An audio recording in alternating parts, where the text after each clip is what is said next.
So to begin, for the introduction, I'll be talking about how does the access to healthcare and the quality of that healthcare impact health. So what we have written here is that having low quality healthcare leads to a multitude of medical errors. This can include things like not being trained as much, so patients aren't getting the necessary treatments, or they're not being treated as well as other countries who have a higher quality of healthcare have.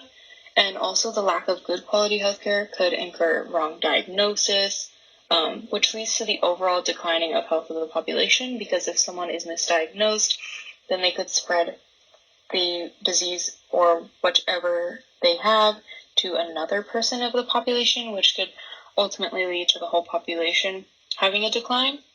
And then also, according to the World Bank in 2018, high-income countries use about 15% of their spending because of mistakes that were made in hospitals. So that could include like patient care and their health. So basically, that kind of explains who is impacted by the lack of good quality healthcare. Not only do we realize here that the spending goes towards mistakes, that's because the quality of healthcare isn't as high.